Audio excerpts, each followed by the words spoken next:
தமிழர்களுடைய பண்பாடு, பாரம்பரியம், மொழி எந்த அளவில் தமிழர்களை ஒன்றாக இணைத்திருக்கிறது, பெண்ணி இணைத்திருக்கிறது என்று நீங்கள் பார்த்தீர்கள்னா, தமிழ்நாடு மட்டுமல்ல, ஒட்டுமொத்த உலகத்தில் வாழக்கூடிய ஒவ்வொரு தமிழரும் அதை பெருமையாக பேசிக்கொண்டிருக்கிறோம்.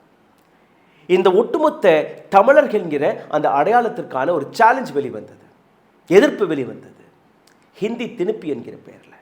அதற்கு எதிராக தமிழ்நாட்டிலிருந்து வெளிக்கிளம்பியது ஒரு மிகப்பெரிய போராட்டம், மொழிப்போர் என்கிற போராட்டம். இந்த போராட்டத்தில் ஏராளமான நபர்கள் புரிந்து கொள்ளாத விஷயங்களும் இருக்கிறது, அதை தவறாக மக்களுக்கு முன்பு எடுத்து வைத்த விஷயமும் இருக்கிறது. மொழிப்போர் என்னைக்குமே ஹிந்தி எதிர்ப்பு கிடையாது. ஹிந்தி திணிப்புக்கு எதிராக நடந்தது போராட்டமே ஒழிய ஹிந்தியை தமிழர்கள் என்னைக்குமே எதிர்க்கவில்லை, அல்ல வேறு எந்த மொழியுமே தமிழர்கள் எதிர்க்கவில்லை. அந்த அளவில் தமிழர்களுடைய பாரம்பரியம், பண்பாடு, கலாச்சாரம், வரலாறு இருக்கிறது. தமிழரை அல்ல தமிழை யாராலுமே அழிக்க முடியாது என்கிற அந்த விஷயத்தை நாம் அனைவருமே ஆணித்தனமாக உணர்ந்திருக்கிறோம். அந்த வார்த்தையை தன்னுடைய வாழ்க்கையில் நடத்தி வருகிறோம். இதே போன்ற ஒரு தமிழர் இன்னைக்கு உலக டெக் வேர்ல்டில் ஒரு மிகப்பெரிய இடத்தை பிடித்த ஸ்ரீதர் வெம்பு ஆங்கில பத்திரிகைக்கு ஒரு இன்டர்வியூ கொடுக்கும்போது அவர் ஒரு ஸ்டேட்மெண்ட்டை கொடுத்திருக்கிறார். பெங்களூர் சென்றீர்கள்னா கன்னடத்தை கற்றுக்கொள்ளுங்கள், பாம்பே போனீர்கள்னா நீங்கள் மராட்டியை கற்றுக்கொள்ளுங்கள். இந்த விஷயத்தை ஏராளமான நபர்கள் நேற்றிலிருந்து சோஷியல் மீடியாவில் பரப்பி வருகிறார்கள். ஸ்ரீதர் வெம்புவிடம் எந்த கான்டெஸ்டில் இந்த கேள்வி கேட்கப்பட்டது, அவருடைய பதில் என்னவாக இருந்தது, இதை நீங்கள் எப்படி பார்க்கிறீர்கள்? இது ஒரு பக்கம். இரண்டாவது, என்னுடைய வாழ்க்கையில் தமிழ் எப்படி வந்தது, என்னுடைய வாழ்க்கையில் எப்படி தமிழுடைய முக்கியத்துவம் இருக்கிறது. ஏன்னா நான் பல மொழிகள் பேசக்கூடிய நபர், எனக்கு ஆங்கிலம் தெரியும், ஹிந்தி தெரியும், தமிழ் நல்லா பேசுகிறேன், தெலுங்கு என்னால் பேச முடியும், பஞ்சாபி என்னால் பேச முடியும், உருது நான் நன்றாகவே பேசுவேன், ஒரு சில இன்டர்நேஷ்னல் லாங்குவேஜ் அதிலும் எனக்கு கொஞ்சம் கொஞ்சமாக பிடி இருக்கிறது. So I can talk multiple languages. I can understand Marathi, Bengali, Rajasthani, Himachali, Bhojpuri. எல்லாமே எனக்கு புரியும். சில மொழிகளை நான் பேசுவேன். இந்த இடத்தில் நீங்கள் பார்த்தீர்கள்னா, நான் இந்த இடத்தில் நின்று ஒவ்வொரு நாளும் உங்களுக்கு எடுத்து வைக்கக்கூடிய நியூஸ், செய்திகள், இதற்கு பின்னாடியும் ஒரு மிகப்பெரிய கதை இருக்கிறது. அதற்கு நான் வருவேன். அதற்கு முன்பு ஸ்ரீதர் வெம்புடைய இந்த ஸ்டேட்மெண்ட், இதை முதலில் பார்த்து விடலாம். அதற்கு முன்பு ஒரு சிறிய கோரிக்கை. எங்களை இந்த நிலைக்கு கொண்டு வந்த அனைத்து நபர்களுக்குமே இன்னொரு செய்தி. த ரூஸ்டர் நியூஸ் தொடங்கி 8 ஆண்டுகளை நாங்கள் முடித்திருக்கிறோம். நேற்று தான் எங்களுடைய சேனலுக்கு நடந்த பிறந்தநாள் ஆனிவர்சரி டே. 8 ஆண்டுகள் முடிந்து இன்றைக்கி 8 ஆண்டு முதல் நாளில் உங்களை நான் சந்திக்கிறேன். ஒரு அருமையான டாபிக், விச் இஸ் லாங்குவேஜ். தமிழின் பற்றை, தமிழின் அர்த்தத்தை, தமிழின் அடையாளத்தை உங்களுக்கு முன்பு என் தரப்பிலிருந்து எடுத்து வைக்க போகிறேன். ஸ்ரீதர் வெம்பு ஆங்கில பத்திரிகையான மணி கண்ட்ரோலுக்கு கொடுத்த இந்த ஸ்டேட்மெண்ட், இந்த இன்டர்வியூ. அந்த இன்டர்வியூவில் அவரிடம் கேட்கப்பட்ட ஒரு கேள்வி, how to retain talent in India. இந்தியாவில் இருக்கக்கூடிய ஏராளமான புத்திசாலிகள் இருக்கிறார்கள், இவர்களை எப்படி இந்தியாவிலேயே அந்த டேலண்ட்டை தக்க வைப்பது? எதற்காக அனைத்து நபர்களும் அமெரிக்கா, லண்டன் இப்படியெல்லாம் ஓடுறார்கள்? ஏன் தமிழ்நாட்டிலிருந்து அல்ல ஒவ்வொரு இடத்துலையுமே இருந்து அவர்கள் அந்த நாட்டிற்காக சேவை செய்யக்கூடாது? அதுக்கு ரொம்பவே ஒரு ஆழமான அழகான பதிலை ஸ்ரீதர் வெம்பு கூறியுள்ளார். ஏன்னா ஸ்ரீதர் வெம்புடைய ஒரு சில ஸ்டேட்மெண்ட்கள் நீங்கள் பார்த்துருக்காங்க, லாங்குவேஜ் மீது அவர் பேசியிருக்கிறார். ஹிந்தி கற்றுக்கோங்கன்னெல்லாம் சொல்லியிருக்கார். அதை பற்றி நான் வருவேன்.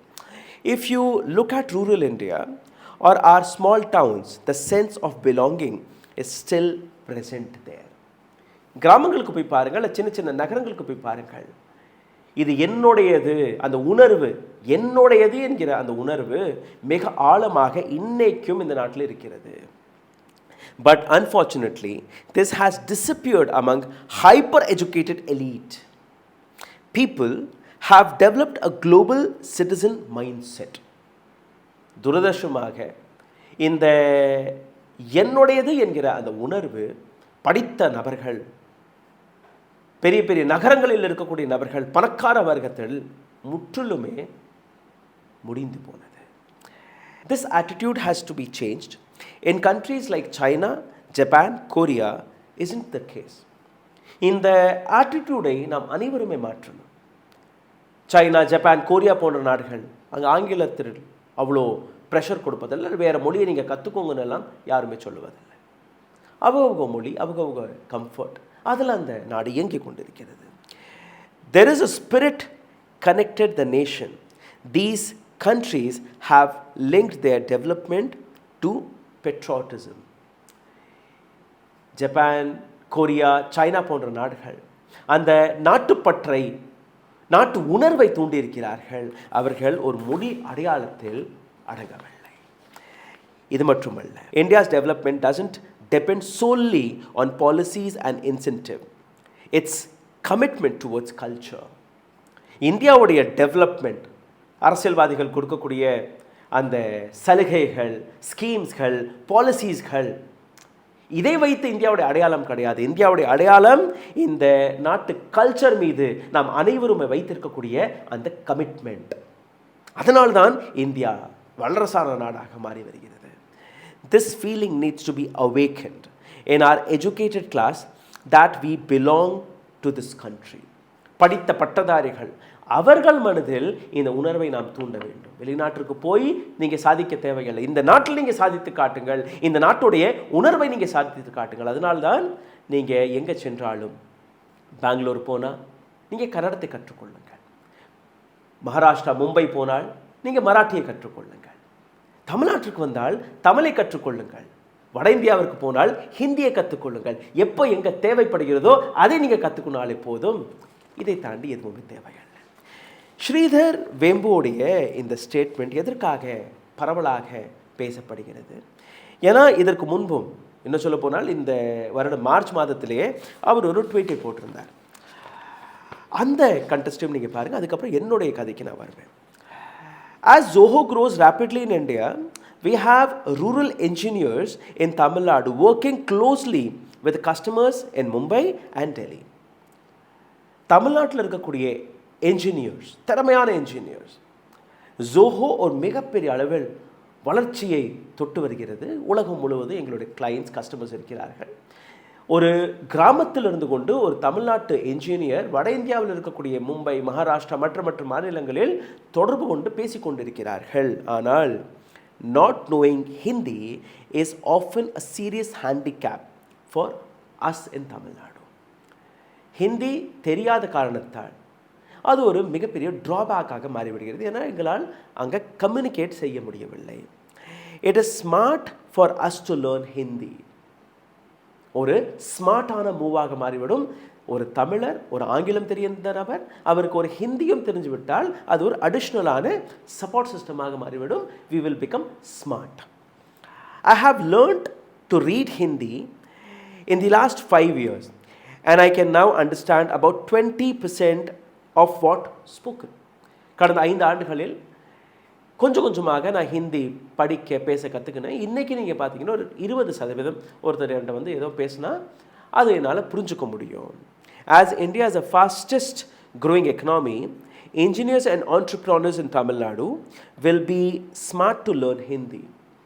தமிழ்நாடு ஒரு fastest growing economy. India is a fastest growing economy. இங்கே இருக்கக்கூடிய தொழிலதிபர்கள், இங்கே இருக்கக்கூடிய என்ஜினியர்ஸ்கள், படித்த பட்டதாரிகள், அவர்களுக்கு இந்த ஹிந்தி நாலேஜ் கொஞ்சமாக கிடைத்திருச்சுன்னா the Tamilians will become even more smarter because we'll be able to communicate to others. Ignore this politics. அரசியலை தூக்கி போடுங்க. பிகாஸ் அரசியல் தான் இதெல்லாம் செய்திருக்கிறது. ஹிந்தி கற்றுக்கொள்ளுவோம். இதை தமிழில் எழுதியிருக்காரு. ஹிந்தி கற்றுக்கொள்ளுவோம். ஹிந்தியிலேயே ஒரு வார்த்தை எழுதியிருக்கிறார், ஐயே ஹிந்தி சீக்கே, வாங்க ஹிந்தி கற்றுக்கொள்ளுவோம். இந்த ஸ்டேட்மெண்ட் பேக்லாஷ் ஆனது ஸ்ரீதர் வெம்புக்கு எதிராக. எப்படி ஒரு தமிழராக இருந்து கொண்டு இன்றைக்கி இப்படியெல்லாம் பேசுகிறாருன்னு. இப்போ அதற்கே நீங்கள் பார்த்தீங்கன்னா மணி கண்ட்ரோலுக்கு கொடுத்த அந்த ஸ்டேட்மெண்ட்டில், அந்த இன்டர்வியூவில் அவர் இன்னொரு வரிசையை பேசுகிறார். நான் தமிழ்நாட்டில் இருக்கும்போது என்னால் முடிந்த அளவில் நான் தமிழில் மட்டும்தான் பேசுகிறேன். காரணம், என்னுடைய மக்கள், என்னுடைய இனம், என்னுடைய கம்யூனிட்டி, என்னை சுற்றி இருக்கக்கூடிய நபர்கள் அனைவருக்குமே தமிழ் தான் ஒரு சுலபமான மொழியாக இருக்கிறது. அதனால நான் தமிழில் பேசுகிறேன். அதே நான் வட இந்தியாவுக்கு போகும்போது ஹிந்தியில் பேசுவேன்.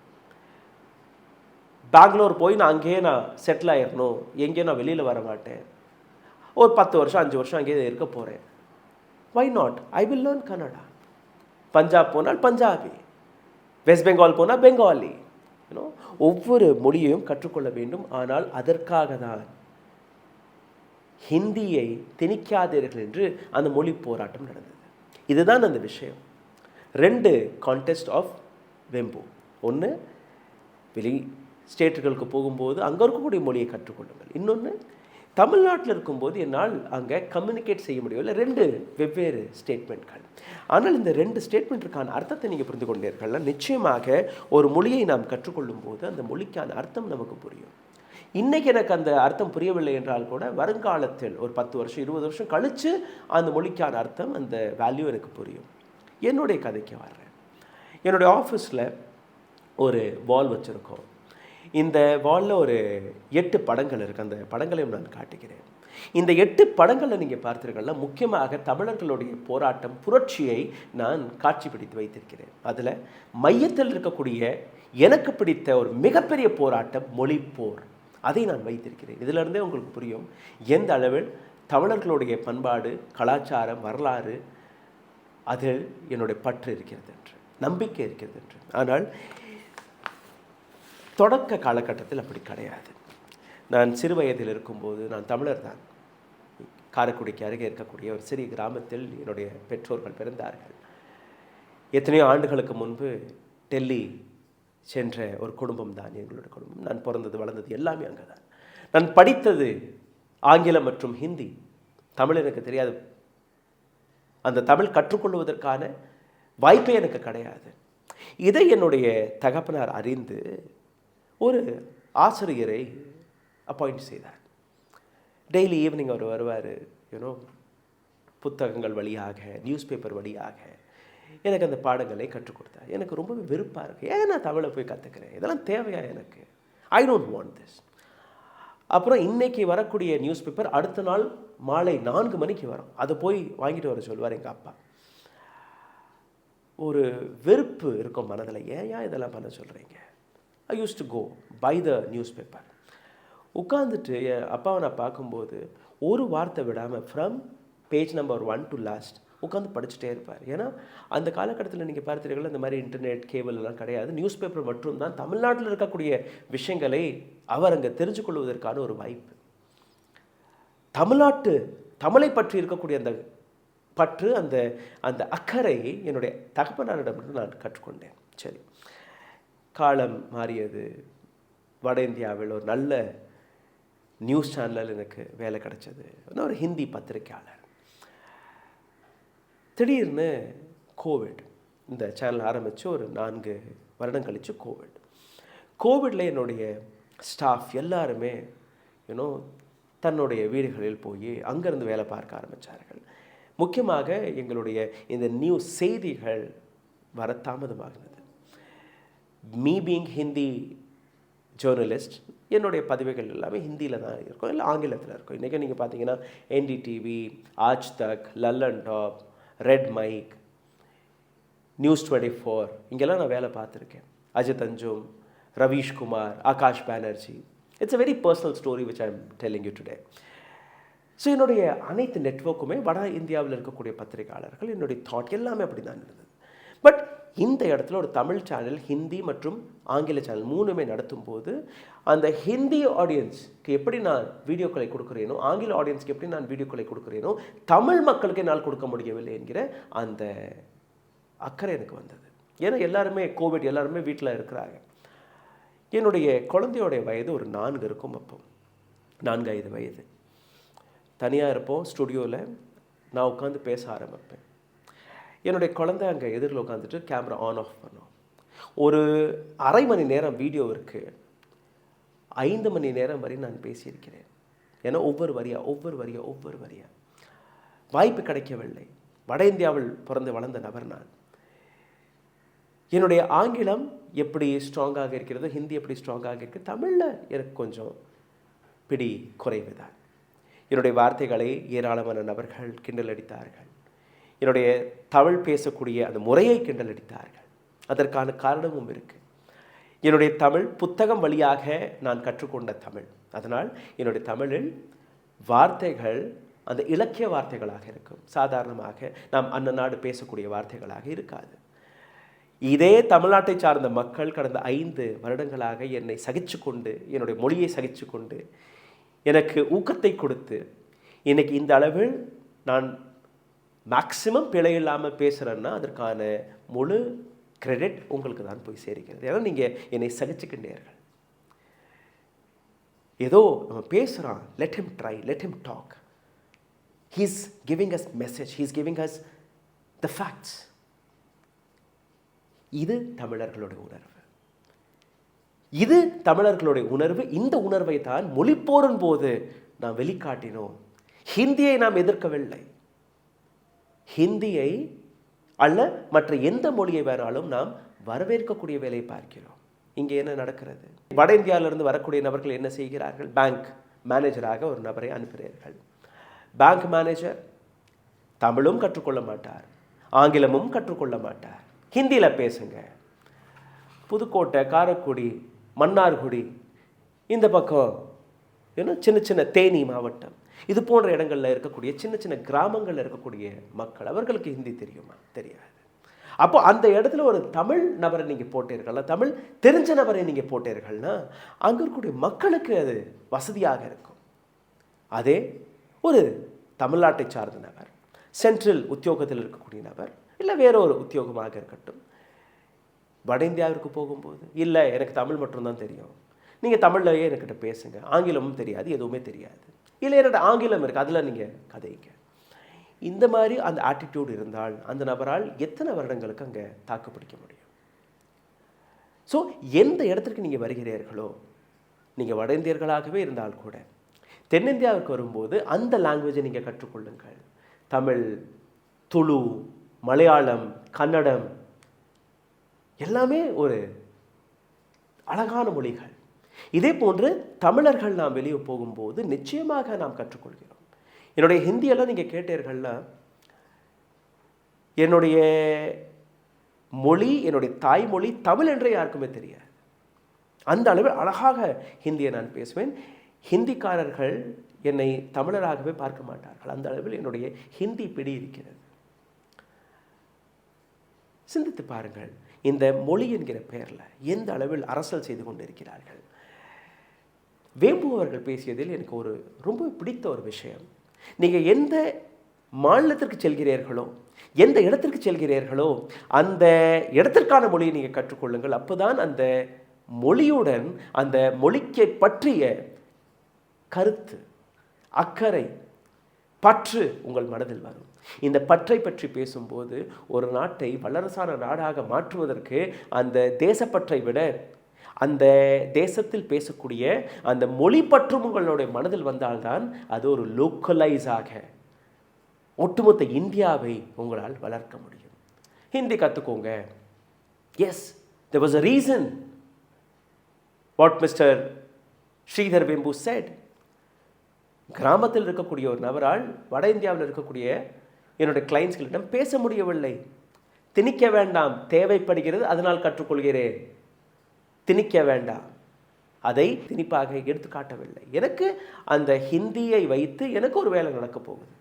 I will learn. What is the problem?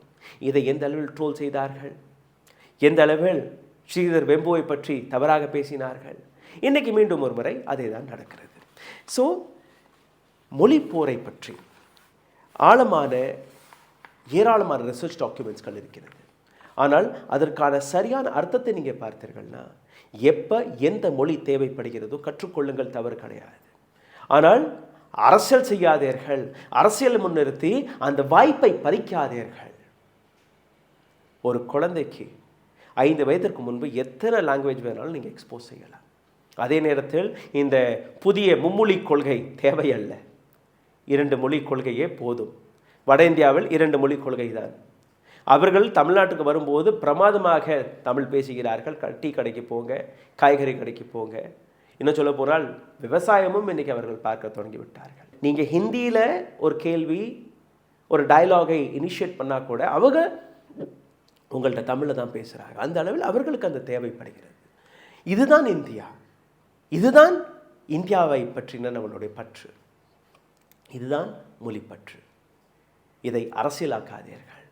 யாருக்கு என்ன எப்போ தேவையோ அதற்கான வாய்ப்பை உருவாக்கி கொடுப்பது தான் ஒரு நல்ல அரசியல் கட்சி, அரசியல்வாதிகள், ஒரு அரசாங்கத்திற்கான அழகு. Give the option, give the opportunity and see where Tamilians can go further. Already we are on leading stage. நன்றி, வணக்கம். ஊடகம் கார்ப்பரேட் அரசியல்வாதிகளின் கைப்பாவையாக, அடிமைகளாக இருந்தது போதும். இனி சாட்டை எடுத்து சுழற்றும் நேரம் வந்துவிட்டது. ஊடகம் பொதுமக்களாகிய உங்களுக்காக, உங்களாலேயே இயக்கப்பட வேண்டும்.